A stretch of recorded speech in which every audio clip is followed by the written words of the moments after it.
Hello, hello. Sorry, I do not know what happened to the last attempt at this live stream, but it was working and working, and the wheel was running, and the wheel was running, and it just wasn't hooking on. However that works. Sabina, welcome, hon. Today I'm going to do a little bit different. I'm going to talk about the topic for 10 minutes. I wrote something up. EG, how you doing? So if I don't respond to you guys that are saying hello in the next minute or two, don't take it personal. I will come back to your questions. T Rose, nice to see you, bud. Pete Rose's little cousin. I will come back to you guys if you have questions and if you want to answer a few of these questions that I laid upon here. So like I said, this morning I wrote something up, and I'll probably share this in the book I'm writing because I think it's relative, but this would be more like a blog post or an article type thing and some thoughts I had this morning about the topic. So the perfect relationship, does it exist? My short answer is no, but it depends on what word perfect means to you. So some people use words in different ways. I talk about this a lot. With love, a lot of times, well, they didn't love me or they weren't in love with me. Well, their definition of love and your definition of love is different. Not everyone's following Webster's dictionary of terms. So what perfect means to one person could mean something different. And some people tend to use the word more than others. When I hear the word perfect, excuse me, I tend to, I don't want to say cringe, but I think to myself, well, nothing's perfect. But I thought about this a little bit further, and I was thinking to myself, actually, there are perfect moments, and we've all had them where everything goes right, not just relationships. And you're just like, and I think those perfect moments come with lower expectations and bonuses. So I'll talk about this. I'll read what I wrote and get into this. We can have perfect moments in life. I'm not sure anyone has a perfect life. I think everyone would agree with that. If you have a perfect life, you don't even know you have a perfect, nothing to compare it to. This is why people that have a lot going for them or are born rich or look extremely good and get a lot of attention, at some point the hammer is going to drop and you're going to realize that life isn't perfect and things can go wrong, right? It's like, I'm a huge NBA fan. I watch basketball. Injuries happen. And everyone goes, oh my. So, well, the guy's still 7 feet tall. He makes $30 million a year. He's doing pretty well. These things happen because life's not perfect, right? We can have perfect moments in life where everything goes right and then it goes even better by luck or design. So I'm going to tell like a quick story here because we all like stories, and this is a personal story and a true story, and it's a simple one.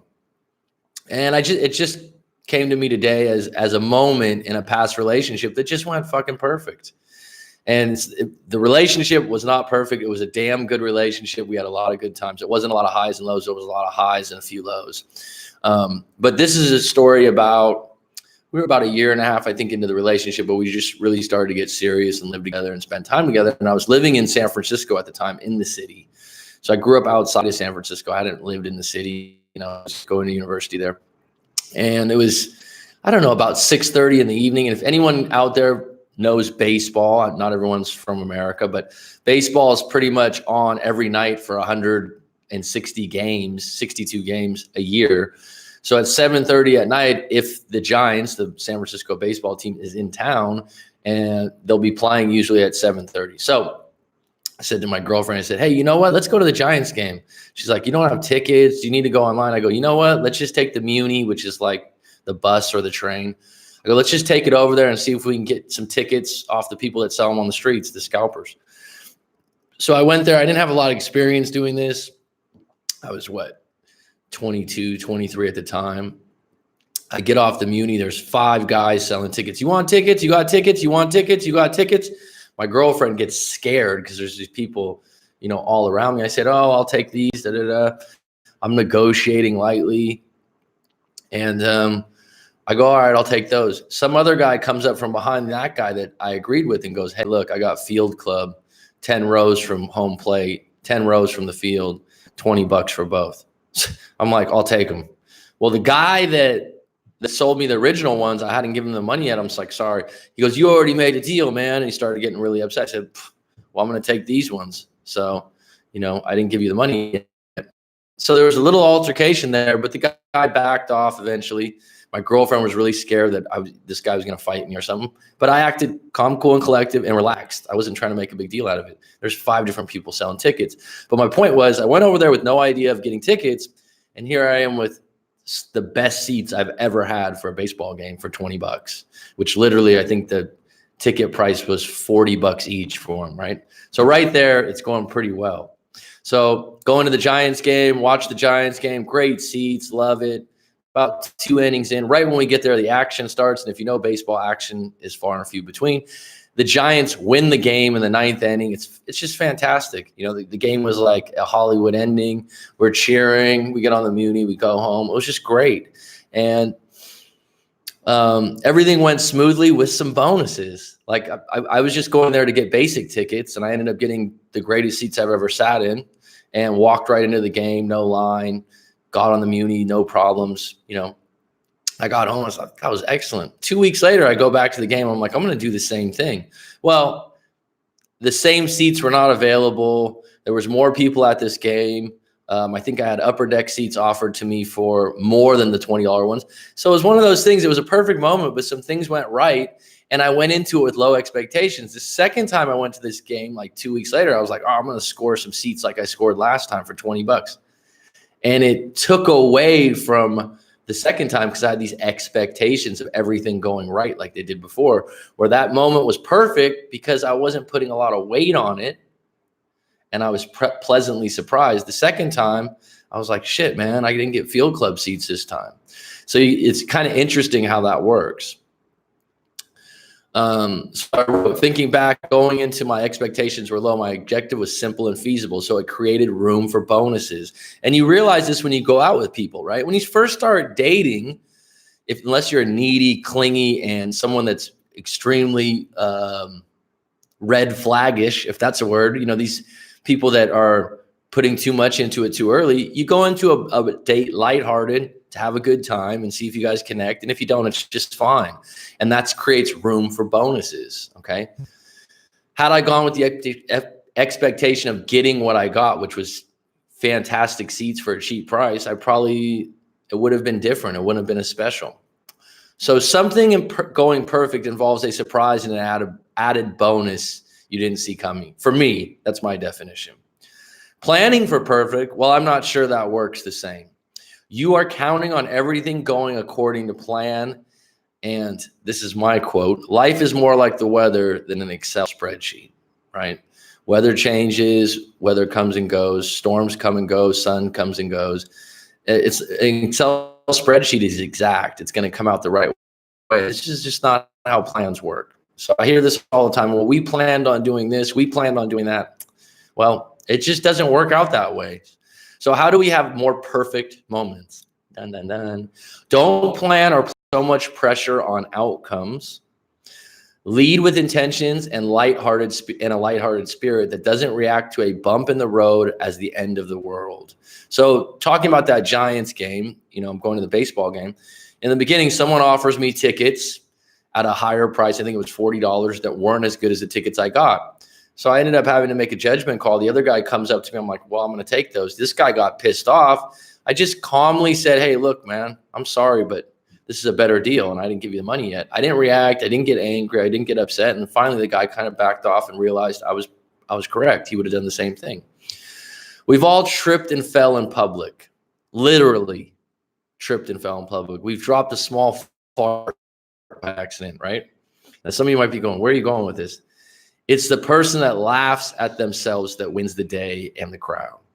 Think about that. When you've tripped up and fell in front of the classroom or, you know, at work and fell on the ground, what else can you do but accept a human mistake? And this is the way you get through these kinds of moments, right?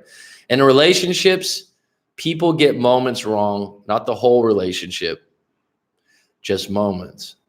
When those moments start to add up, people stop laughing and start saying, we are tripping too much. It's not fun anymore. The perfect relationship title, I'd replace with the ideal relationship with the ideal partner. I think ideal relationship leaves you more room. Perfection means everything goes right. Ideal leaves room for imperfection.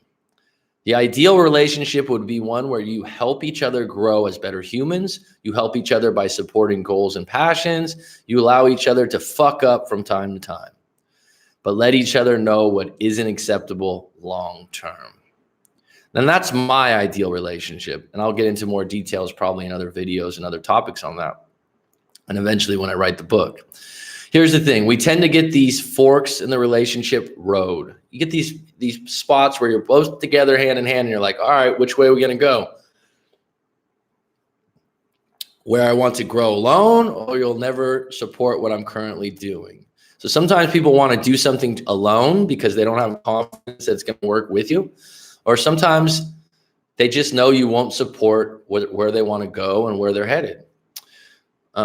We have a career change. We lose a loved one. We get an urge to move somewhere exciting. We change. And our partner might not be up for this change, or we keep disagreeing on which path to take. Okay. Similar values win the day with goals and aspirations that match up. This is the simple formula for a good relationship, a growing relationship, but you still have imperfections. If you want to be rich, don't date a preschool teacher because your values won't line up. If you're an atheist, don't date a devout Catholic because your values don't line up. If you aren't flexible and free thinking, don't date a yogi because your values won't line up. And this is really at the core and the roots of good relationships. So let's keep that in mind.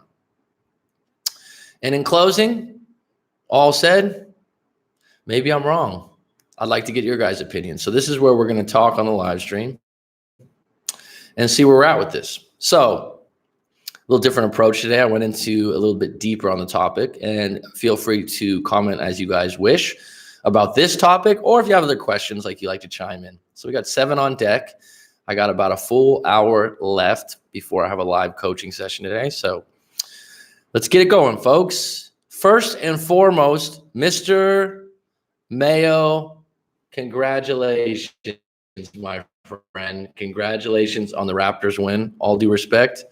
I'm not going to claim injury because the Warriors have been on both sides of that coin. So it's just part of the game. But it did affect the series. But in all due respect, Raptors played great, and give Freddie VanVleet some serious credit beyond just Leonard getting all the credit.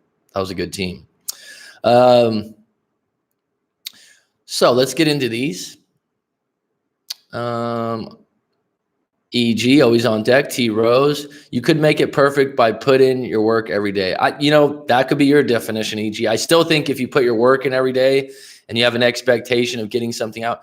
Let me take this a step further, and this has affected my own life because I consider myself someone that gives a lot, and not money, but time and care to friends and family. And sometimes you feel like they owe you, and you can't feel that way. When you do a good deed and you do it with good intentions and you're in a relationship, you can't have a scorecard. And sometimes if you feel like you put in the work every day, you have to have some leeway.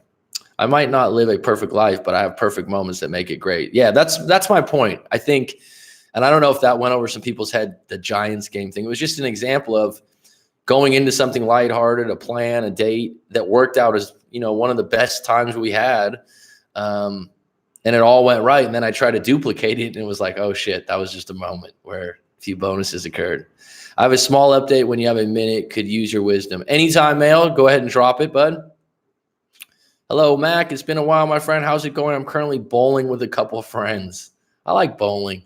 It's funny. I had someone on a live coaching, and they were telling me that with their girlfriend, she was like, oh, what do you like to do for fun? And he's like, I like to go bowling and karaoke. And she was like, oh, you're such a nerd. You're such a dork. And he took it so personal. I was like, that's pretty cool. I mean, those are things that bowling's one of those things everyone can play. Even if they're bad at it. So have a fucking good time, Daniel. Enjoy yourself. Get a couple strikes. I'm starting to meet people in real life by going to places I like to go to, such as a park or something like that, instead of using social media. Outstanding, EG. Thanks for sharing that. And nothing beats live interaction. I know social media is huge right now, but live interaction, being able to have a good conversation, listening to people when they talk to you, asking them good questions as if you care about what's going on with them, or you care about the conversation, is becoming a lost art. And if you can somehow, dare I say, master that, you'll win a lot of people over. And right now on the internet, there's so much shit with entrepreneurship and stuff like that. And I'm with it. It's all about sales and building relationships. But how about just being, you know, a good fucking human, right? And just actually having good conversations. I mean, I'm one of those. I've been like that for years. I'll meet someone and I'll be like, oh yeah, and just I can have a conversation with you for an hour in a coffee shop if we have some common ground, and it's fun. I've never been a fan of being social media guy. Is that strange? No. You know, too much social media is not healthy. It's not real life. It's competitive happiness. It's useful for business. It's useful for staying connected to the people, but there should be some limits on it for you where you don't get out of control, because literally people treat social media like a cigarette. As soon as they get out of class or as soon as they get done with work, they're like,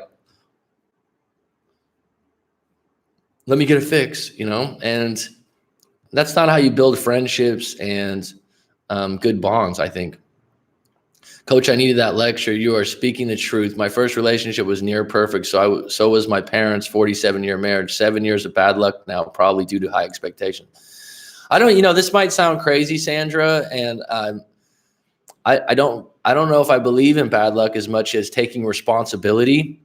And I'm not telling you that because I don't know your direct situation, but it's just another way to reframe the situation from, oh, it just happened to me, to where was I responsible? And realizing that, you know, whether that was from what I just talked about is a first step. So it doesn't mean you're a bad person. It just means that you are looking at things from a bad filter, right? And you literally go through life with different shades on, filtering for certain things. And if you're filtering for perfection in a relationship, or a relationship to match up to what your parents had, or a relationship to match up to what you first had, they're always going to be different, right? We always have to give a little bit. And what I mean by that, give in a little bit, because there's always going to be some things that come up in a relationship where you're like, what? You do that? I mean, some of the stuff my friends deal with, I'm like, fuck, I would never accept that. I would have a really hard time dealing with that. And it's just fine with them. You know, someone was just in a live coaching with me yesterday, and they were talking that they talked to another coach. I won't say who they were. And the guy was upset that she talked to me, which is ridiculous, because if you want to talk to multiple coaches and get multiple opinions, why not? I don't find that threatening at all, and take what you want from it, because everyone's going to have a different take. But this guy had said she was acting immature and childish and throwing a tantrum in some ways. And this guy had said, well, no man will accept that from any woman. And I just don't find that to be true. There's some men that like women that throw tantrums and throw fits, and they deal with it. And some men like needy women. Sometimes they like clingy women. They feel like they're needed more. Does that seem like a healthy relationship? Not to me, but for some people it works, if that makes sense. You know, we are up now, Christian. I don't know what is happening. It was basically stuck on the last one, so I just re-upped and started a new one. Sorry, I know you were first on deck, Christian, so go ahead and shoot your question. Thoughts on no contact? I'm 33 days deep, praying he reaches out soon. Well, stop praying. Start praying for yourself. And I don't mean praying for yourself, you know, support yourself. You control you, Ashley. So this idea that you're on radio silence, but you're praying that they reach out to you soon, isn't going to serve you. The best way to serve yourself right now is go, you know what? I'm going to take this time to work on myself. As simple and cliche as it sounds, kind of go through the things that you want to work on, some aspirations you've had on your life as an individual, some goals, some ideas, and start taking inventory of where you're headed. And was that relationship really worth your time? And was it going somewhere long? Because when you're doing that, you're taking a lot of energy. Saying that my connection is unstable right now. Okay, I don't know if did that stutter out there, because it said the connection was unstable. When you're praying and you're hoping and you're wishing, you're taking a lot of energy out of your everyday life. And what I preach to you is to keep showing up to your job, keep showing up to your family and friends, and keep showing up to your fucking self. And try to turn that down a little bit, that you're doing this for them to come back. You're doing this for yourself. You're doing this to prove to yourself and get some quiet time on what you really want out of life. A very good afternoon to you, Mac. How are you, bro? I'm good, Dylan. Thanks for always supporting the live streams. Daniel, Mac, I'm on 6 months no contact. I really think about her Data science is my main concern at the moment, and it's going great. I'll be in either San Diego or those are two fucking outstanding places. If I was young, I'd have to go with San Diego just because the weather is golden. San Francisco is extremely expensive, but for your particular degree, data science, I'm sure San Francisco is the ticket. I think those are great goals. The fact that you have a destination and a finish line really helps you, Daniel. So, you've talked about that you go to the gym, you do these things. You've been reading a lot of self-improvement books. You're only 21, 22 years old. And this is a great time to take your lick on a bad breakup and come back to it and fucking resurrect yourself, man, into a better person. And so you got data science. The great thing about university is it's got a finish line, it's got structure, it's got things to follow, and it's got ways to measure you with A, B, C, D. But then after school, you already got a plan. Look into internships right now that support that. And this is the kind of stuff that really evaporates all those feelings of neediness and wanting an ex back. And if that ex comes back, puts you in a position to be in the driver's seat, to be very attractive, that you got shit on deck that has nothing to do with them. Ashley, same here. Been 2 months. I've been radio silent. Had my ex reach out after 4 months, total no contact. Did my work. She sat. I had a huge impact on her life and contributed a lot to her getting her master's, and said she missed me a lot, then offered friendship. Well, friendship's a choice. Sometimes people, I didn't want friendship. She knows that. Well, just say, you know what? If you don't want friendship, it's a compliment. It means that they still value you as a relationship person. It means that they thought you were a good partner. It means that you still have a good connection and you still have trust. So it's actually a compliment. But if you're not comfortable with it, it's your frame to say yes or no. A lot of people, I'm not saying you, Mayo, but people come to me and they go, I can't believe she did that. I don't want friends. Don't get upset about it. Say, that's not going to work. I had it one time where I was like, no, I'm not going to be into friends. Well, I want to come over and, make dinner once. No. You got to be honest with yourself. Because if you're friends with an individual that's an ex and you're thinking that it's a covert way to get back with them, sometimes it can work. But sometimes you're just picking the scab off your arm over and over again. You're never going to fucking heal. And you kind of know if you've been in a relationship long enough, what she means by friendship. Every 6 months, I check my social media, and then right after I start radio silence and then repeat the cycle. Well, how's that going for you, EG? I congratulated her, replied, I missed her too, but could not see friendship as helpful, necessary, or something I'd entertain. Then said that if she changed her mind, to contact me. I mean, a lot of people do that. That's a great way to put it, short, to the point. You're leading with honesty, dare I say, Mayo. And, sometimes you don't even need to say if you want to contact me later on, but that's fine. That's the way to put it. E.g., I got off social media, except for a simple business page on Facebook and YouTube, obviously.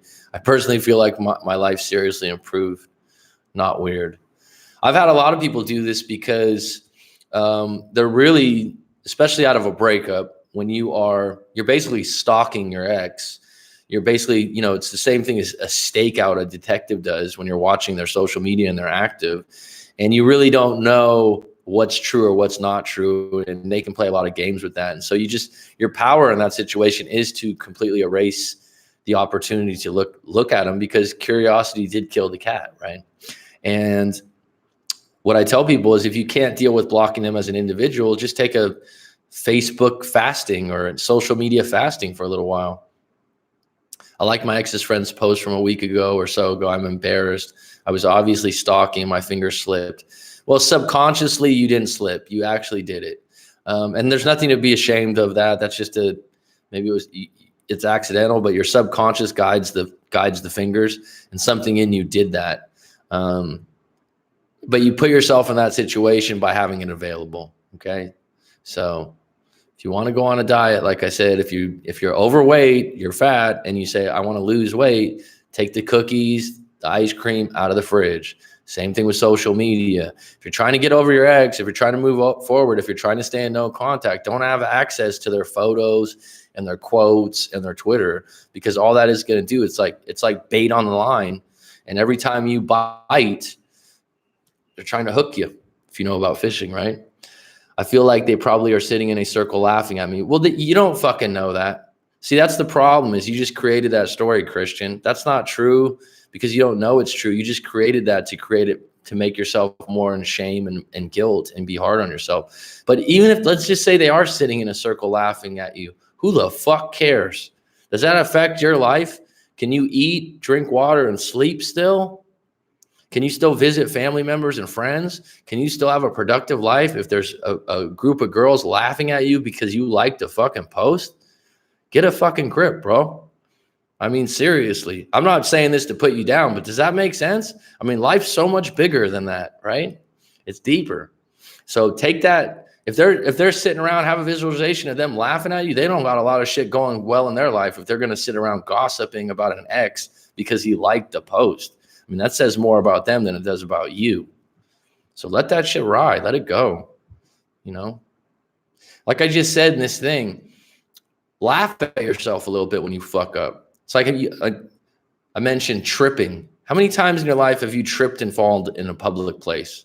Okay. I don't know how many times I have, but I've fucking done it. Right. Or let out a little fart. Right. Everyone's going, what? Everyone does it. Right. I remember when I was in like 8th grade, I raised my hand and I wasn't shy in class. So I talked a lot. Maybe was a little bit of a class clown, but I didn't do this on purpose. I raised my hand for a question. And right when I raised my hand, it was like a puppet string. I fart and whatever. Where's your power? You know what? I'm not going to put myself in that situation again. I'm just this whole Facebook thing and watching her post. This is a joke. I'm running in circles right now. Let me take a break from this. A little self-talk, bro. Don't get down on yourself. And if those 5 girls or those girls are sitting in a circle laughing at them, okay, fine. Right? Same thing if I tripped and fell in front of a classroom or at a bank or something, and everyone starts laughing at me, and I get up and I laugh and I go, shouldn't have wore these shoes today. Man, sometimes we fall, right? Everyone would like me because I was inviting the idea that I'm not perfect, right? Everyone would go, oh, what a lighthearted. If I got him going, what the fuck are you guys laughing at? I just tripped and fell. Don't you care about me? Everyone would go, Jesus, this guy's an idiot, you know? Do you see the difference? Right? Thanks for the like, folks. Yes, I'm definitely working on myself. I haven't stopped. I've learned a lot. Good. Keep doing it. I'm starting to realize that I really don't need nor I don't want my ex back. I'm going to be great with or without her. That's an outstanding line, EG. Words to live by, my friend. How long can someone be blocked? Well, there is no answer to that. Infinity. That's a choice you have to make on your own. I'm not going to give you a finish line or an exact time. And if you've watched, and you have quite a bit, I don't like to give labels or finish lines on a lot of things, but if you need one, provide one for yourself. Sometimes with no contact, I'm like, well, give yourself another week or go for 30 days. But that doesn't mean in 30 days, this, and this will happen. It just means that you have a goal, right? It's been 8 months and still no word from her. Well, at 8 months, the idea that there's been no word from her should start to evaporate. At 8 months, it should start to go, all right, what am I going to do moving forward as a single individual? What are some aspirations that I have in my own life? What are some goals I want to work on? That has nothing to do with getting her back. That has nothing to do with her contacting you back. And that's what the gold, not the gold, the gold at the bottom of the rainbow of no contact is, if she was never going to contact you, you're already working towards dealing with that. Thank you, coach. Back in no contact, will not focus on the out anymore. That picture of her with the diploma left me perplexed. But I'm going to continue to work on my bank shot and enjoy the summer. Sweet, man. Well, you gotta, what is it? The next 10 days, you're really praying and hoping for Leonard to re-sign, right? I think he's going to the Clippers. But who knows? Who knows? The fact that you helped her, Mayo, just to unpack that really quick for everybody, the fact that you helped her with her master's and sincerely feel that way, take a fucking bow. You did that with good intentions. That's always going to serve her. I have a couple exes that, you know, I pushed them in the right direction or made some suggestions that still have been benefiting their life. And I've had friends go, you know what, I got her that job or I suggested that. What, you did that? Well, good for fuck, man. That check some marks down for being a good human and a good person. There's no scorecard on that. And she knows that and appreciates that. And if she doesn't, you know it. And that's something that's going to be attractive to your next partner, right? Christian, I messed up too. I went 5 months, no contact. I ended it. Been seeing my ex a month now. Relationship relapse. I know I need to move on. It is going well, but we just have no future. Too different. Well, there you go, Sandra. It's, you know, sharing stuff and talking. Sometimes when I'm in a live coaching, sometimes I'm gonna be like, I'm one of those that'll ask really good questions for you to unpack things for yourself and to get more clear on it yourself, rather than me telling you how to do something and what to do exactly, which is what I've heard some other coaches do. Based on when I'm in a coaching, that someone will say, oh, I talked to so-and-so and they just told me to stop telling my story, that to listen to them. No, I think your story and where you're coming from is very, very valuable in your own journey, because it tells me about who you are and how you look at the world. And if you feel like you're with someone that you have no future with and that you're too different to, that doesn't mean you don't love or care about them. That just means that you feel like at some point you're going to have these forks in the road and you're going to keep going, well, I really want to do this, but I don't want to hurt his feelings, or I really want to do this, but I know he's not into that. You know what I mean? I think you told me you're a yoga teacher and stuff. You'd probably need someone spiritual and flexible and open-minded, and probably someone that shares a love for yoga if you're teaching it. And really write out who your ideal partner is. But the idea to be honest with yourself, you're not doing him any favors by staying with him, because it sounds inevitable in a lot of ways. I've always been the class clown. So yeah, I got used to people laugh at me, or to laugh at with people. Yeah, I'm a joker, man, by nature. So I definitely, like I said, I wasn't quiet in class. And like I said, so some of these situations, find some lightheartedness in it. Find some playfulness in it. You know, I look back at how down and out I was at certain times in my life, and sometimes I'm like, damn, wow, that I thought that was such a big deal. I've talked about it in a video. I got cut from a basketball team in high school. That was like, I was floored, man. I mean, that was as bad as any breakup I had. I was hurt.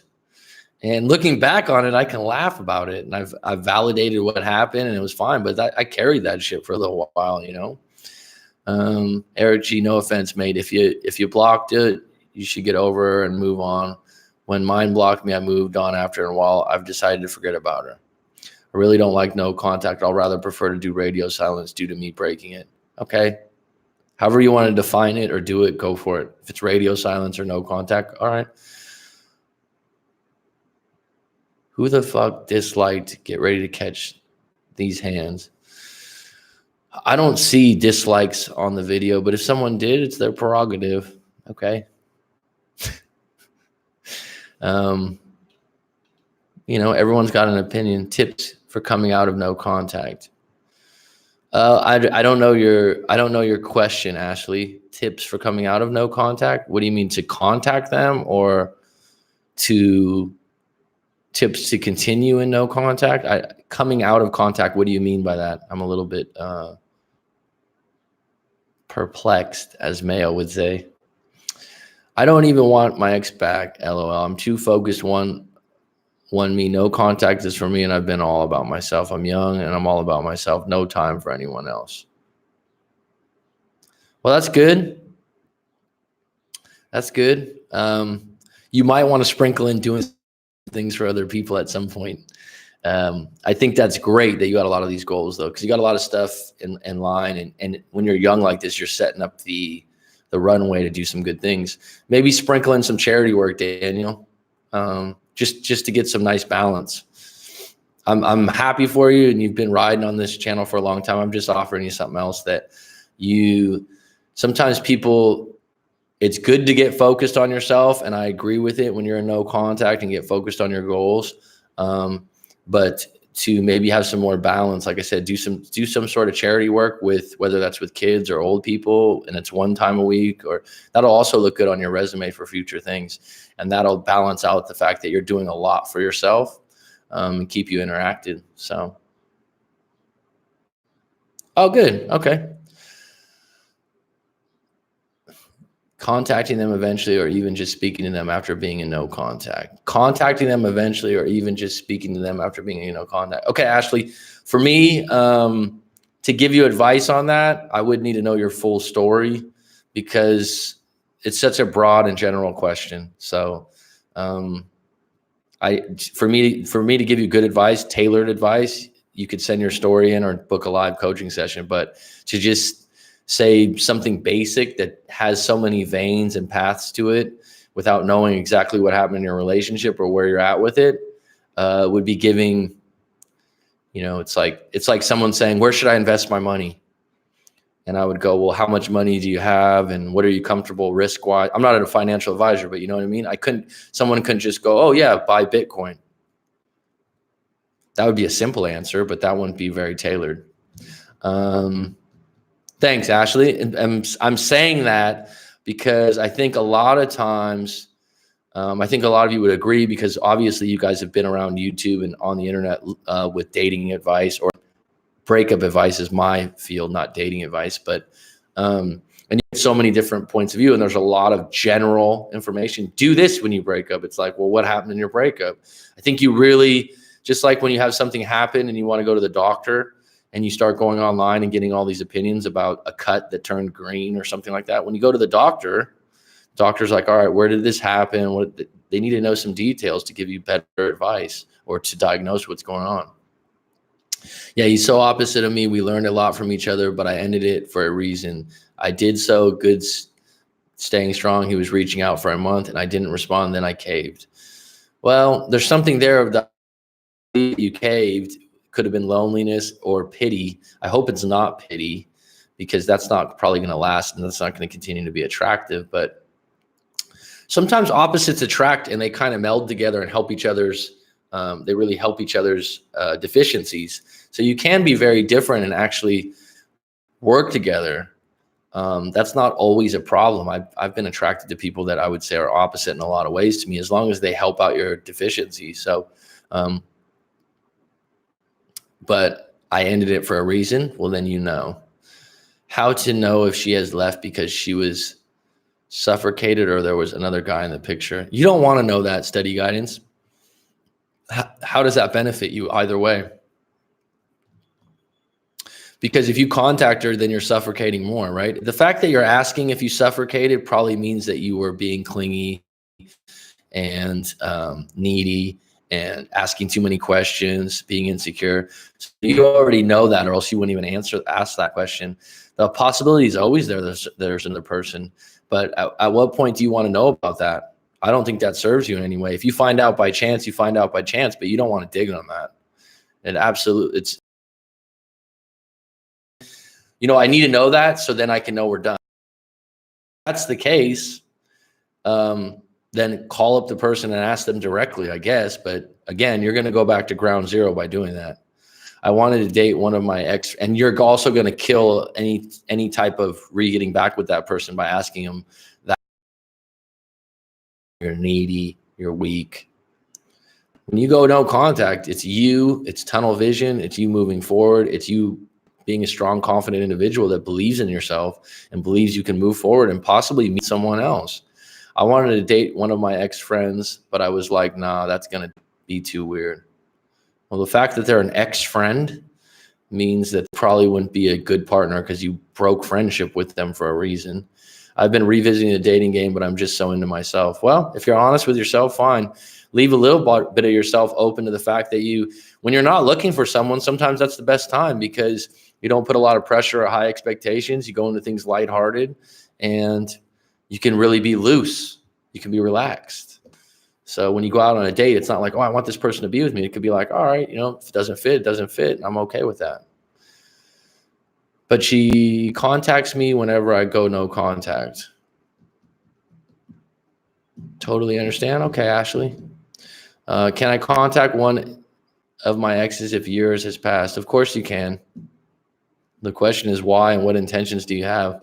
If it's been years and you want to contact an ex, fine, but just contact them with saying like, hello, how you doing? How have you been? Don't go, hey, are you seeing someone?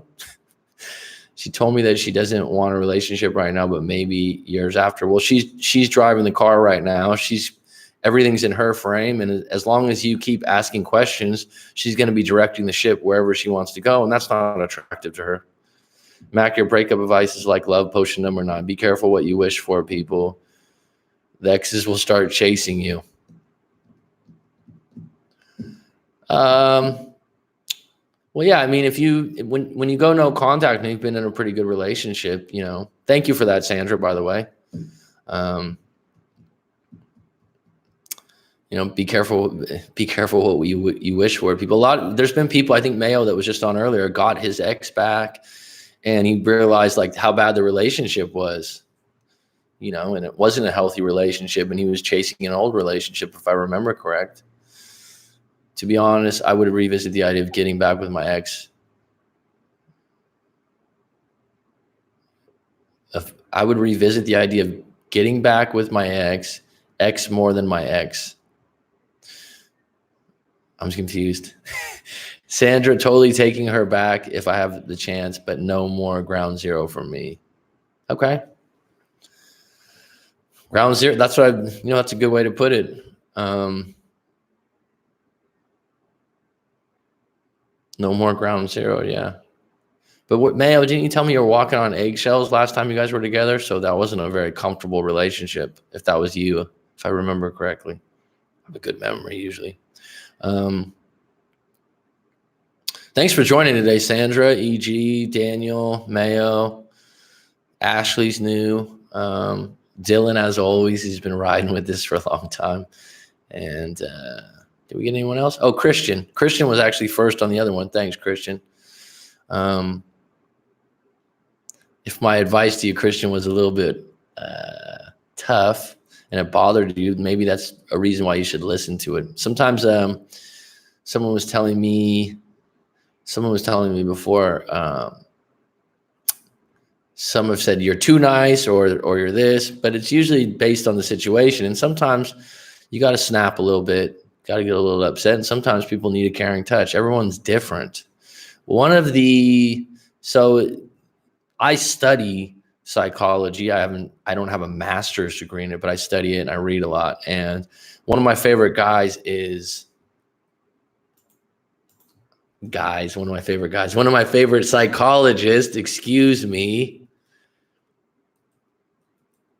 Milton Erickson, it's just a brilliant story about him and who he is. But I believe, like I've said before, people are like thumbprints. They're all different. And so when you give them advice or when you're talking to them, you really need to know their story and where they're coming from and what they value in order to give them advice that's going to work for them. It's like speaking different languages. And I've honed that in over a lot of breakup coaching and talking to different people. This one size fits all shit, when you get some advice out there that's very general, be cognizant of it. I'm not insecure about being in a relationship. My problem are having bad communication skills that kills every relationship I had in the past. Well, communication skills can be fixed. I've told you this before, EG. The idea that you're identifying that you have bad communication skills is always going to make you have bad communication skills. I have bad communication skills is going to produce bad communication skills. Do you understand how that works? You're basically giving your brain the order that it's okay to do that because that's who you are. The reality is there's plenty of books out there and different things that can increase your communication skills. And you really need to know what areas of communication do you want to work on? So there's different areas, right? So, obviously in conversation or talking one-on-one, I'm pretty good with people. I'm pretty good at building rapport. I'm pretty good at asking questions. I'm pretty good at listening. And that's been over years and years of a variety of jobs and coming across a variety of people. But there's other parts of communication that some people aren't as good at. Okay. So own in on what you really want to learn. A lot of people concentrate on persuasion and sales because that's such a big deal in Western culture now and part of business. And I would say persuasion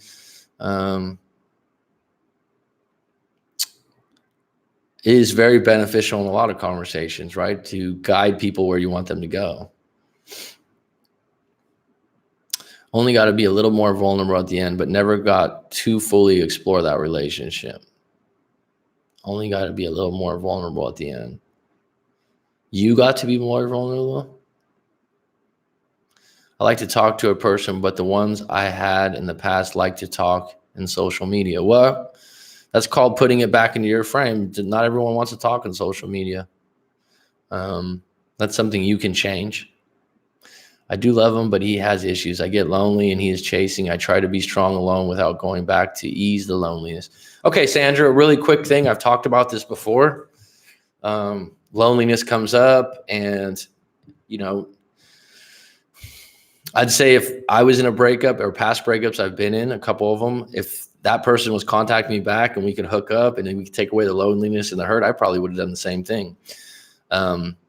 That being said, you need to, as simple as it sounds, keep yourself busy and change your routine, because there's certain pockets of time in your day that you're more vulnerable. Probably, if I had to guess, 7:30 p.m. to 10 p.m. usually is a time for most people to read a book, watch TV, be at home, be relaxing. Could be wrong in your case, Sandra, but there's these pocket of times where you're extremely vulnerable because these are times that you spent one-on-one with your ex. And so if they contact you during these times, you're like, yeah, come over. It'd be great. You need to put yourself in a situation where at 8 p.m. you're doing yoga or you're doing one of these other things or going to a friend's house. So you're filling those pockets. I think that helps quite a bit. The other thing to do is, if you're single and you don't have a lot of attachments and you have a job where you can move, such as yoga teaching, move somewhere for 6 months or a year. You're not running from the relationship, but that'll reset the clock. That'll reset everything, because the reason why loneliness is triggered, right? So you walk into your house that you guys used to live together, or your apartment's empty. You immediately feel like, where is he or where is she? And now you start to get more and more lonely because it feels like there's a ghost in the room. Now you need to fill that time or change the apartment you're in, because the apartment or the house has some memories too. So those are a couple of things I could recommend right off the bat that I tell people, and the people that implement those things say that they do help. If my ex started chasing me, I wouldn't know what the fuck to do. I still remember the fun times I had with her until the breakup. Oh my fucking God, it was bad. Every night I say to myself, which of my exes should I got back with? Is that normal? No. What is normal though? I don't know what would be considered normal, but if you have multiple exes that you want to get back with, then you are very much someone that's stuck in the past. There's a good book called The Time Paradox, and people that get stuck in the past and live in the past usually are more depressed. And you need to get in the present, EG. You need to have some goals ahead of you. You need to have a job that you go to every day that you like, that you're working towards something. Because right now, if you're focused on them, you're never going to be able to meet someone that's more ideal for you. Actually, fuck it, right? That action just made me want to ever see my ex ever again or her friends, and I probably won't. My ex made the decision for herself to leave for someone else for her own happiness. Can't really be mad at her for that. But her friends sucked. They were sleeping with married men and whatnot. They cannot think what they want about. They can think what they want about me. Fuck them. No, that's extremely negative to a lot of people, but at some point it's useful. Okay, if you want to validate it, that's a much better frame. See how you just reframe that on your own, Christian? Fucking take a bow, go in the mirror, and give yourself a fucking high five, fucking fist pump. Fuck them. All right, and I don't mean that to carry that. Just in this moment right now, they can think what they want about me. That's your fucking power, Mr. Christian Martin. Okay, and that's. If you want to validate it because you're like, well, wait a minute, these people aren't even actually really great people. They've been fucking around with married men, whatever. But now's the time to drop it. Okay. Get that little bit of emotion, however you want to frame that. But now you see how you change it. This is really interesting for the 9 people that are on deck. See how you just change the frame. The story is I accidentally liked my ex-girlfriend's post. Now I feel shame, and I'm just thinking, her and her friends are sitting around laughing at me. Now he just went, you know what? Actually, our friends suck. They were with married men, and I don't really care what they think about me. Different frame, bro. Much better frame. It's a little bit negative, but it's a much better frame. right? At the end of the day, you don't care what people think about you that you don't really respect. And it was her prerogative to leave, and she did it. It's done. Now, the fact that you liked her post, it's peanuts. It's peanuts in the world, right? It's not something that someone's going to lose sleep over. It was my ex-girlfriend's friends. That's fine. That's what I'm saying. Like, you just reframe the situation for yourself that suits you moving forward. And you close it. They can think what they want about me. Fair enough. Good. Good. And you wrote, like, never see my ex again or her friends. I probably won't. A lot of times using the word never ever sometimes is a little bit dramatic to the psyche. You know, at this point, you're moving forward, Christian. You're moving forward for you. And erase the idea of having those posts. And if you want to keep her on deck on your Facebook or your social media or whatever it is, and you want to like a post in the future, who cares? It's passive communication. And someone's not going to think about it in their own life very long. And if they do, that says a lot about who they are. Damn, you nailed it. That is exactly what I needed to hear. Thank you. I can't move as I have a contract with the dojo I work at, but I can fill my time better. Fuck yeah, you can. Fuck yeah, you can. And I'm not, I've said this in other videos, so if people are sick of hearing it, like I said, I used to play basketball at noon with a group of guys from a YMCA in California. Great group, my friends. I show up at the Y. I've never been like this. I'm outgoing. I'm talkative. They're like, what's wrong? You okay, dude? Because I look like death. I'm walking around like this. You know, the blank eye syndrome? And then everyone wants to ask you, what happened? It's like, you got to relive it. You got to tell people that you play basketball with that are like acquaintances, slight friends about what happened. It's like, fuck, dude.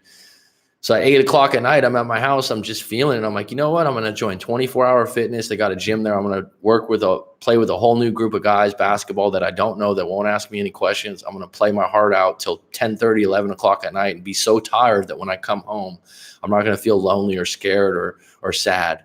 And it worked. It fucking helped. It helped.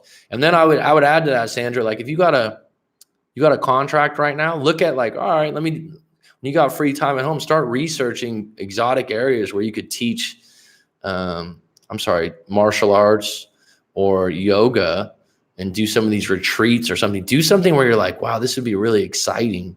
And then when your contract's up, have that in a place where you can go do that.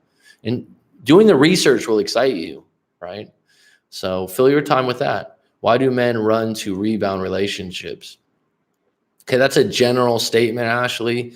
And this is one of the things, if you listen to me and you watch the live streams and you talk to me, general statements are just your experience. And not just you, Ashley, everyone does this. So this isn't personal, but you've had an experience and then you've generalized it so the whole public can be behind you. So why do men run to rebound relationships? Not all men do. Okay. As long as you think that, you'll find it. Does that make sense?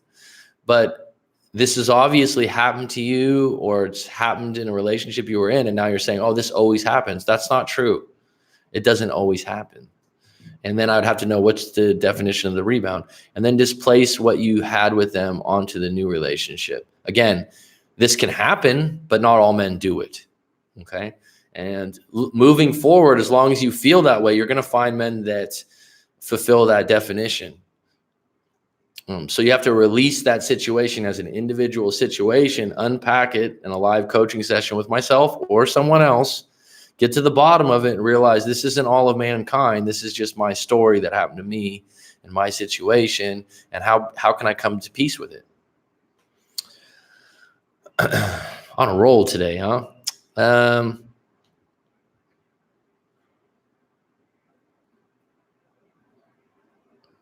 I love the stats you pulled out, Mayo. Wow. I haven't been playing ball in a long time last year. I miss it, man. The courts are a little bit far from my house, but love to get back into it. He wrote in 2 blocks. Good for you. Actually, when you can't dunk, sorry to get off topic with everyone else out there, but when you can't dunk, I think the greatest feeling is a block, right? I know when I get blocks, it's like, yeah, right? Sorry here.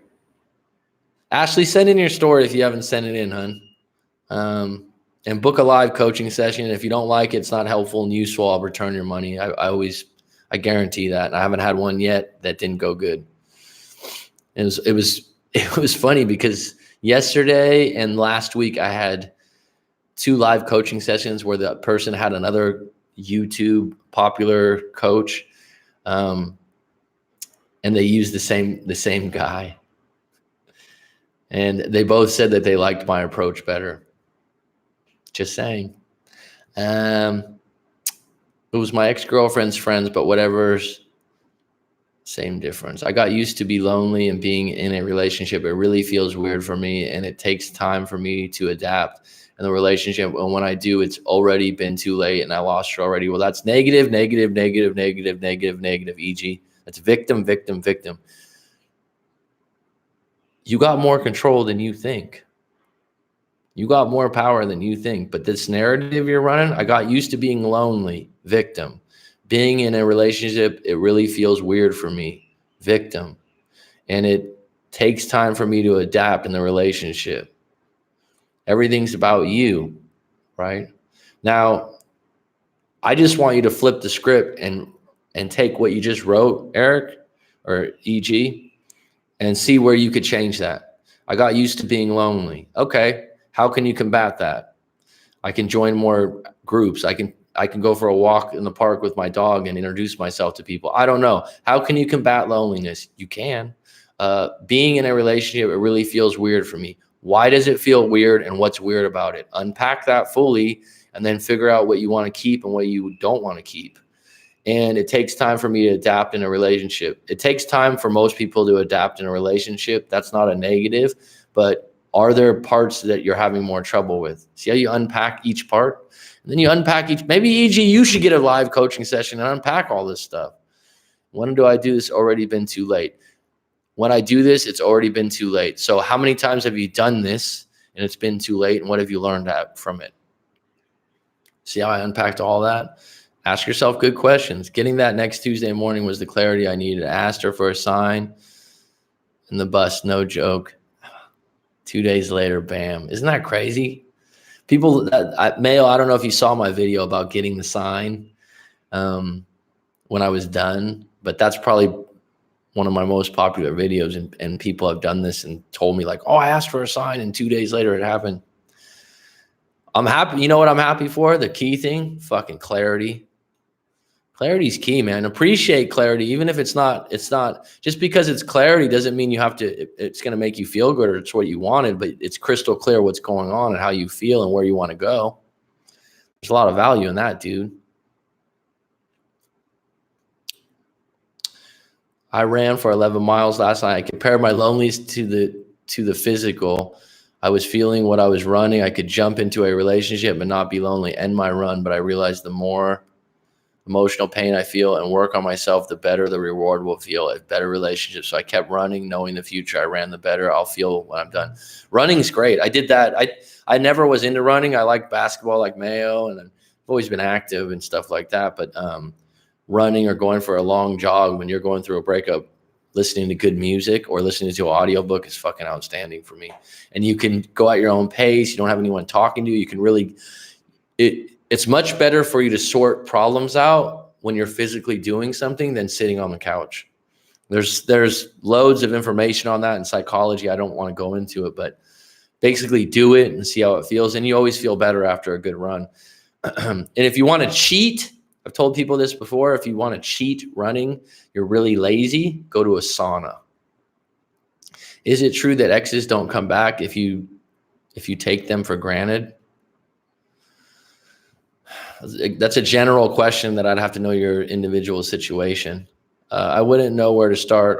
So many details. It would probably be a small novel. Well, in that case, you should probably consider doing a live coaching session.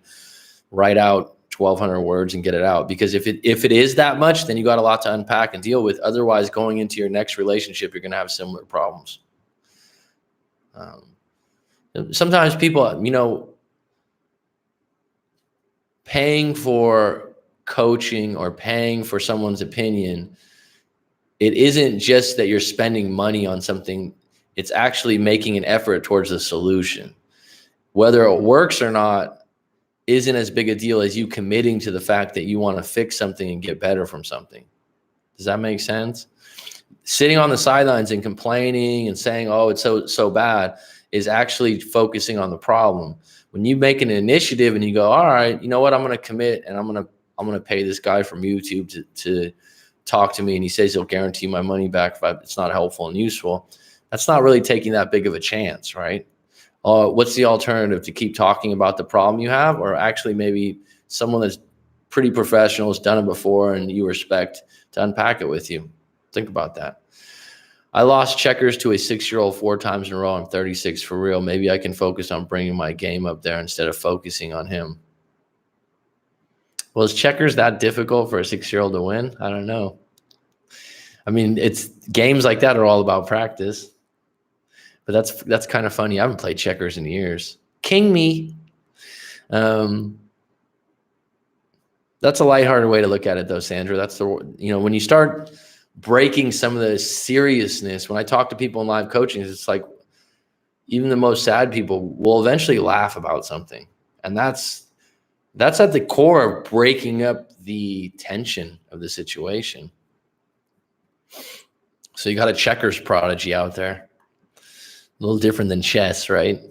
Further, I meant. Go Sandra, I'm 35. Mayo, 35 is a good age to be at, my friend. A lot of wisdom in 35 years. I'm 38, and I'll tell you what, I've never been smarter. And that's the truth. A lot of wisdom in those years. Mayo, late 30s have been my best years aside from the bad relationship streak. That's a great way to look at it, right? Yeah. Yeah. You can't have it all. You can't have it all, right? I mean, I look back, there was a relationship that I had back that would be the one now where I would be like, oh, the person I am now would have suited that relationship so much better, right? The young's wasted on the young, as they say.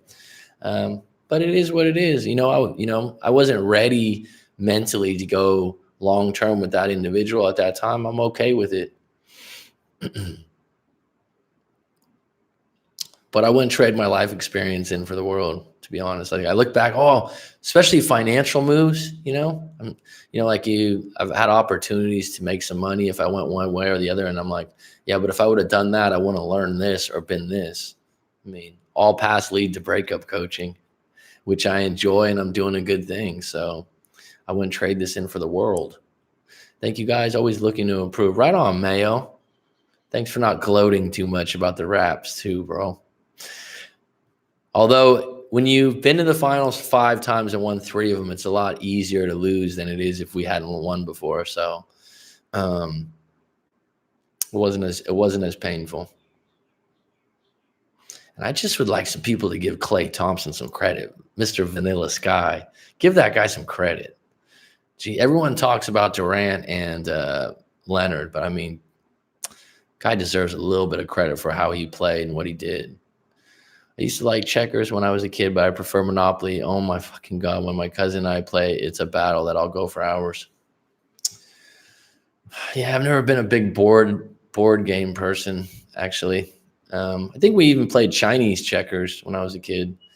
But I played checkers, sure. Monopoly a few times, but nothing serious. All right, folks, I have a live coaching in about 3 minutes here. It's been a pleasure. We've had not too many people, but this has been quaint. It's been nice. It's been personal. I really appreciate the likes. I appreciate you guys coming on. Did you have the basketball game? Yeah, I watch every game. I got League Pass, my friend. So I watch all the Warriors games if I can, if I have time, actually. I don't watch every game I used to. I'm a huge NBA fan. That was my sport as a kid, and it's got a little piece of my heart, as crazy as it sounds. It's like checking on those things.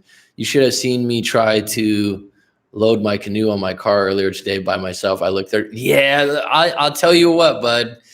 38's the first time because I feel young.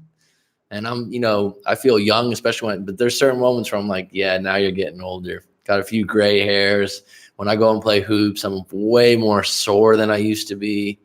But whatever. That's when you got to find someone to just go, hey, can you help me out over here with the canoe?